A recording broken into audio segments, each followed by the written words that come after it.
Втор дневник на Канал Плюс. Добро вечер. Почнуваме веднаш по кратката најава. Останете со нас.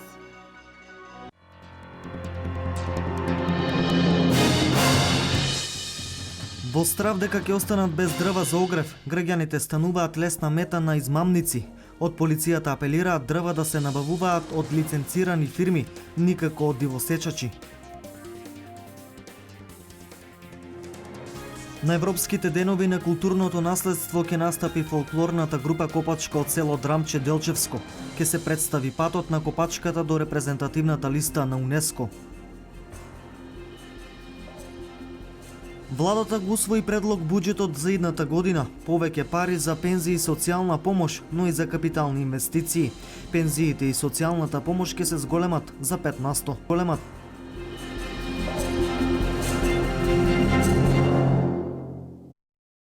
На синокешната седница, владата на Република Македонија го донела новиот буџет за 2016 година, со кој се предвидува зголемување на парите наменети за капитални инвестиции, но зголемување и на пензиите и социјалната помош за 5%.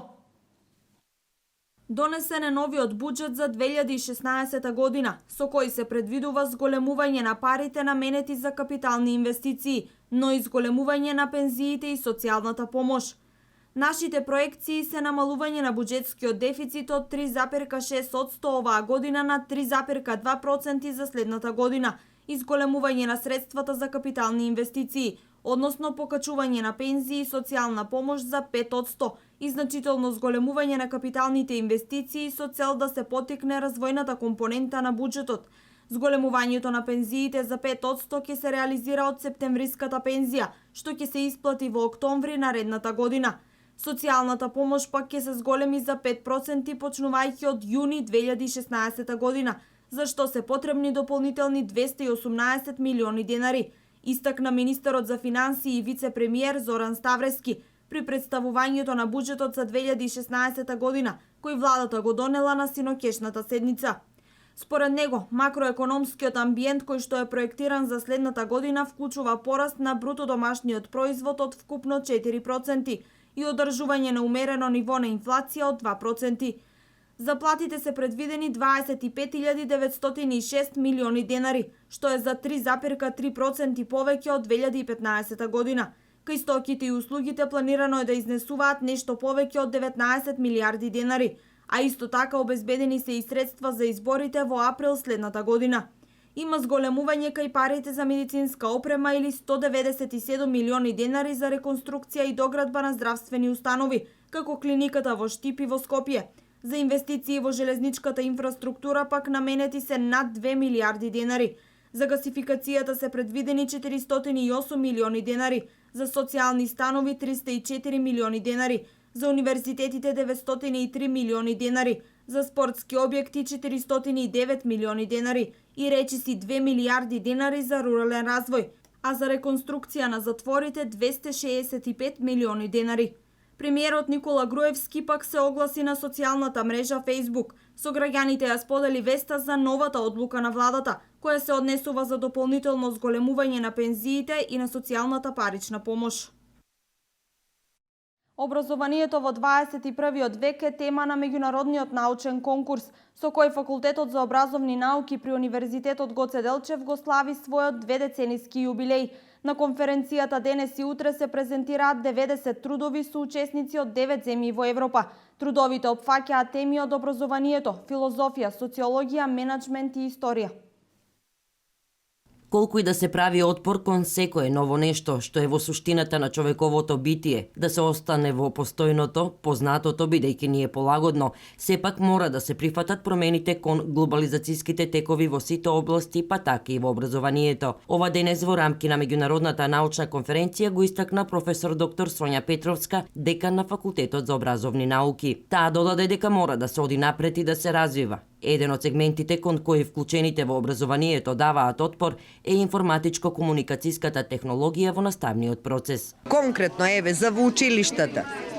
Ние се уште во државата немаме педагози кои што стриктно се занимаваат со на таа проблематика. Развивање на такви програми, Педагогизација е потребна за да се имплементира информатиката во училиштата.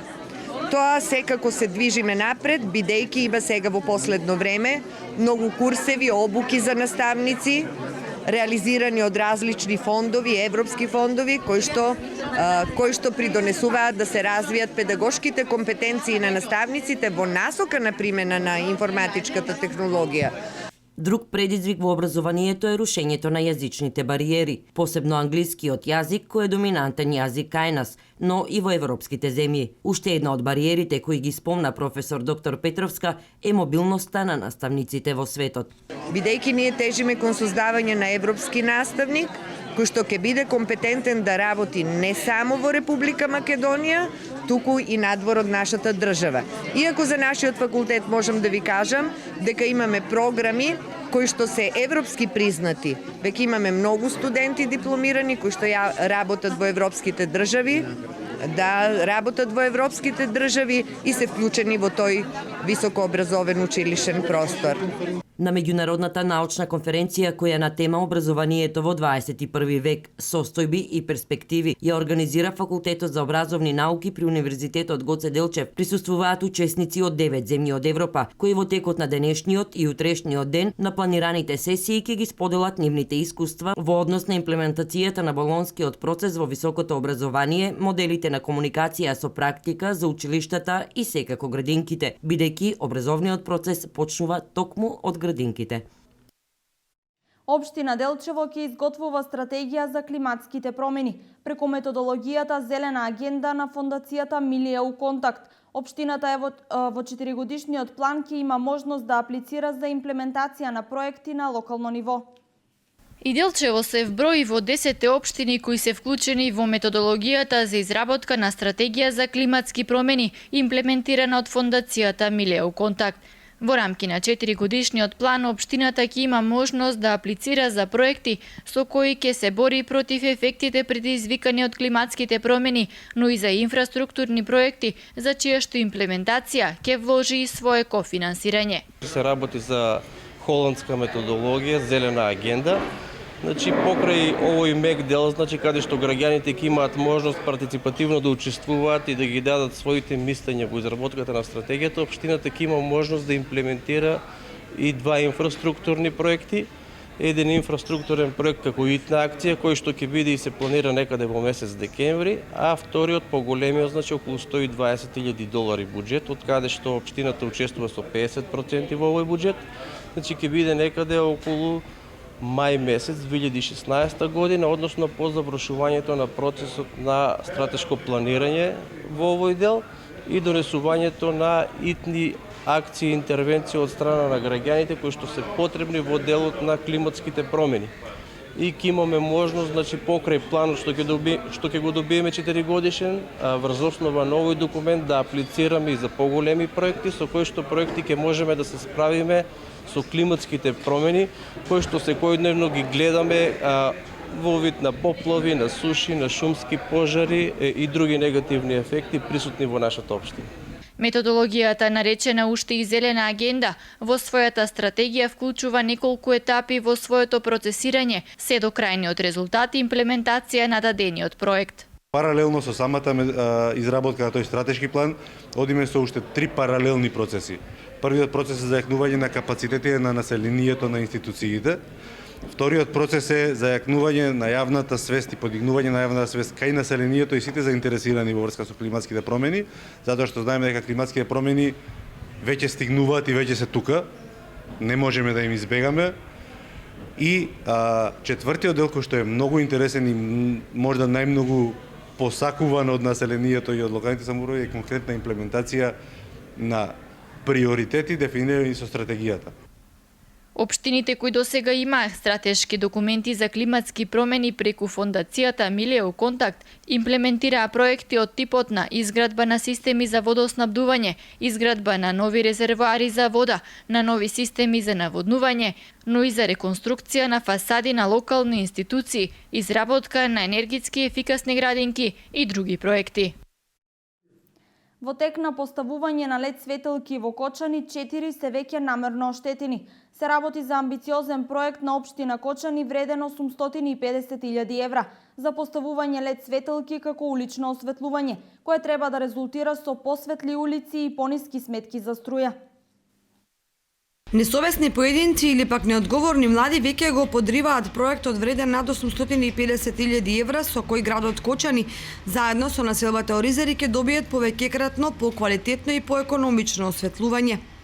Се уште не наместени сите предвидени сијалични места за лед светилките, некој најверојатно мавајќи со камен веќе скршил 4 од монтираните. Со тоа направил штета од околу 400 евра. Освен тоа, на тие места улиците се во мрак, а минувачите имаат проблем при движењето. Еве ги сменија новите лед светилки, како сте задоволни? Добри се. Добри се. Јас сум задоволен кај нас ги сменија и многу се добри. Повеќе ли се гледа сега? Повеќе се гледа и тоа се гледа повеќе на улицата него по становите. Еве имам информација дека во неколку населени места били искршени. Тоа не знам. Што мислите, треба ли тоа да се прави? Не. Тоа не треба и тоа. Тие треба најстрого да се казнат, што ги искршат. Супер, многу се јаки. Светилка тоа е рефлектор, не е некаква светилка. Подобри си далеко, подобри и имат поголем обем на светлост. Гледам дека не е некоја како ние што беа. Ево вие тегите. Се подобри, по-квалитетни, имат широк обем на осветлување. Супер, за мене се многу добри, многу ми се свиѓат и убаво изгледат и многу светат. Повеќе светат, така? Се повише светат, многу повише светат. Пред мене ка се працирарата, ја тука живеам и гледам, многу убаво светат и ми се свиѓа. Првите две сијалични места кои се искршени се лоцирани во непосредна близина на црквата во Градба, во населбата Драчевик. Инаку деновиве привршува монтирањето на предвидените 3125 лед светилки, кој значително ја изменија ноќната слика во градот, бидејќи сега и возачите и пешаците се движат по светлени и прегледни улици. Вториот ефект секако економскиот, бидејќи со новите светилки заштедата на струја се преполовува во споредба со претходната потрошувачка. Дека станува збор за револуционерен технолошки зафат, потврдува компјутерското следење на секое сијалично место, при што со еден клик се добиваат податоци за карактеристиките на лед светилката, височината на која е монтирана, материјалот од кој е изработен столбот и слично. Снабдувањето со огревни дрва годинава е крајно неизвестно, заради недостигот на дрва на продажните плацеви и во шумските стопанства на Македонски шуми. Оваа состојба ја користат измамници, кои веќе измамиле неколку граѓани, останале и без пари и без дрва. Високата цена на дрвата овој период доведе до се позачестени измами, во кои граѓаните остануваат и без пари и без огрев. Најчеста мета на измамниците се повозрасни лица кои наседнуваат на тоа дека дрвата ќе им бидат донесени во нивниот дом, само услов е тие да платат претходно. За таа цел од штипската полиција апелираат граѓаните да бидат повнимателни и да не наседнуваат на вакви трикови. Непознато лице нуди дрва на продажба по поевтина цена, со изговор дека му биле потребни пари за отстранување на дефектот на возилото, пошто ќе ги донел дрвата, а потоа воопшто не се ни појавува. Апелираме до граѓаните на општина Штип и Карвенци, да внимаваат при набавка и купување на огнени дрва, односно истите да ги набавуваат од лиценцирани фирми за вршење на оваа дејност со соодветна документација. Исто така се позачестени се измамите со лажни сообраќајни несреќи, во кои учествуваат странски државјани. Воочена и појава во текот на годината да вршат измами и со прикажување на факти за случајни лажни сообраќајни несреќи, односно тоа се најчесто странски државјани кои наводно не ги разбираат нашите пари, а за возврат барат од жртвите да им дадат парични средства, а за возврат им даваат лажен зла накид. Неодамна полицијата ги расветли серијата на дрски кражби од страна на двајца штипјани. Предметите кои беа запленети од кражбите им се вратени на собствениците. Беше ми украдено златото на 12-ти, златно ланче со приврзок и ме повикаа до дом да видам дали е најдено. Беме на обвинителството таму да ме изяви, сега не викна, јас сум толку задоволна од милицијата, тоа како ги викна, јас одма дојдеа у цигонското мало, дојдеа они по исказите на тоа, јас што го кажувам, не може да го видам лицето што ми го крадеа, ама по исказите, они го одма фана. И толку сум благодарна на милицијата. Ова е само еден од случаите на брзо откривање на сторителите. Она на што полицијата апелира е тоа граѓаните да внимаваат кога вршат купопродажба на интернет, бидејќи биле регистрирани случаеви на лажни интернет страни.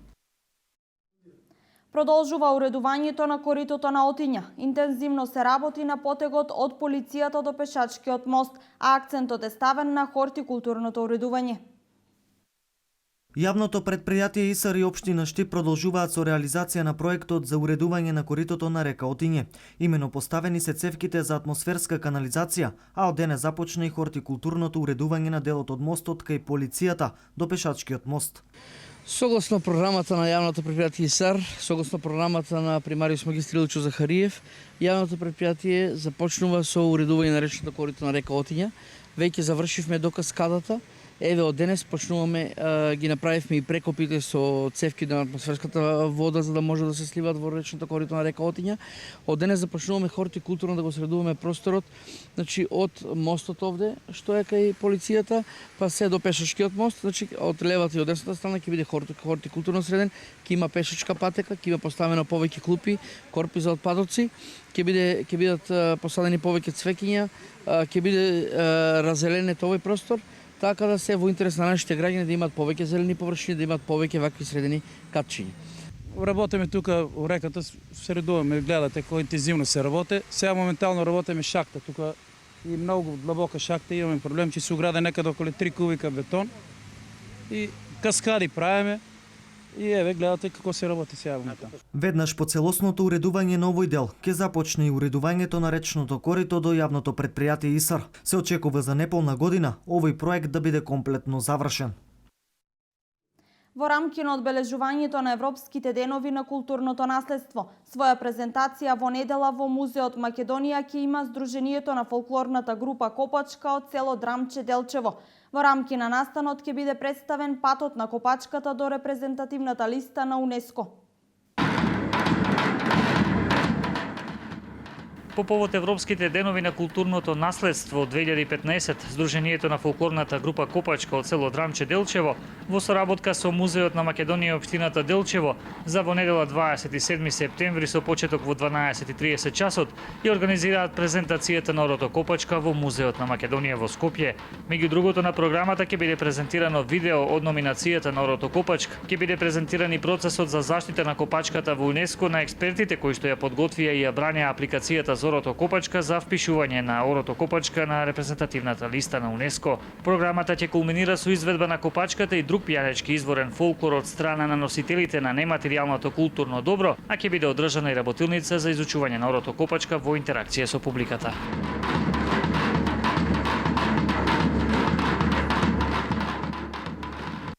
Јубилејното издание на меѓународниот фолклорен фестивал Истибајнско здравоживо наградено со плакета која ја врачи градоначалникот на Виница Емил Дончев. Ова се луѓето со кои започна и со кои денес слави јубилеј фолклорниот ансамбл Китка од село Истибања.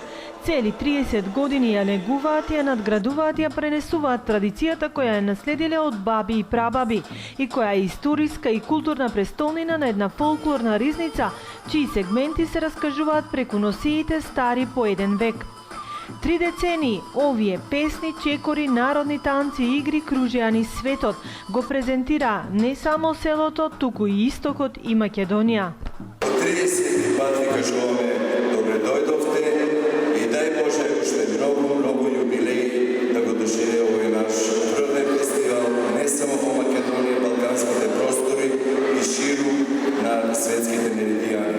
Како единствени следбеници и преродбеници на оваа културно богатство, за 3-децениското залагање на чека и плакета, која лично ја врачи градоначалникот Емил Дончев. 30 години на овој фестивал се видени традиции, обичаи од многу светски земји.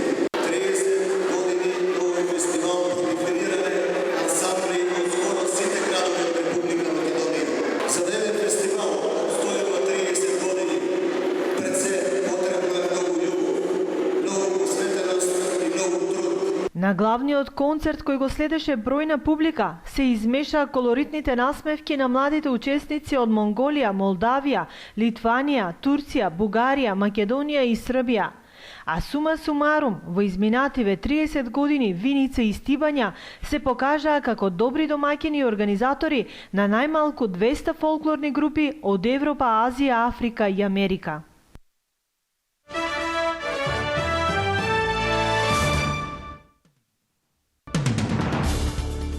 Лидерите на Европската Унија се согласија утрово по неколку месеци одлагање за поширок и сеопфатен одговор за миграцијска криза во Европа.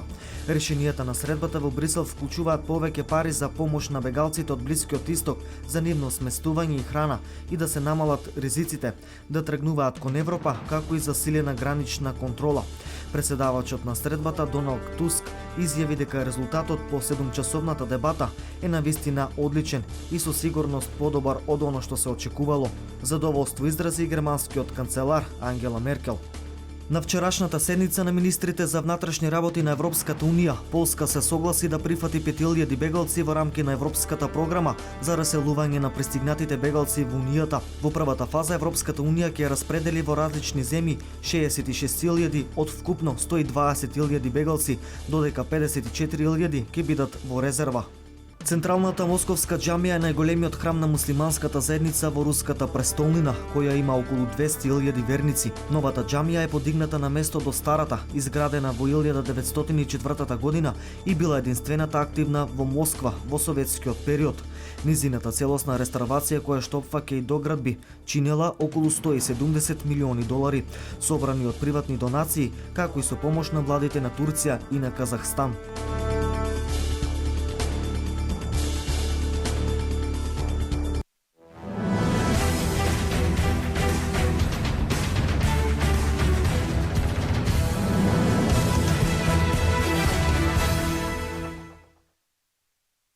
Вчера беа одиграни сите 5 надпревари од третото коло од првата македонска фудбалска лига во женска конкуренција. Фаворитките остварија нови победи и натаму со максимален ефект остануваат шампионот Драгон, женскиот фудбалски клуб Кочани и Конзули. На дното без освоен бод пак се Тиверија и Речица. Табелата по третото коло изгледа вака. Драгон, Кочани и Конзули имаат по 9 бода, Аса Юнајтед 6 бода, Борец и Статов, Топ Гол и Младост по 3 бода и Тиверија Речица без освоени бодови.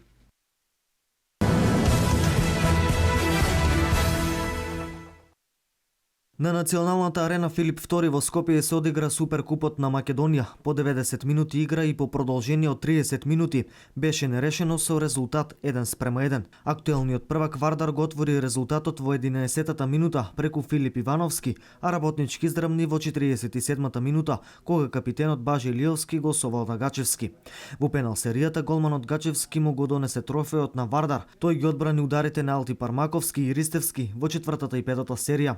Ова е втор Суперкуп во рацете на Вардар, откако ваков успех направија пред 2 сезони. Веќе овој викенд ќе се одигра и редовното 8 коло, каде што ќе се надпреваруваат повторно екипите на Вардар и Работнички. Во моментот на табелата во првата македонска фудбалска лига, Вардар се наоѓа на втората позиција, додека Работнички на 6-та позиција.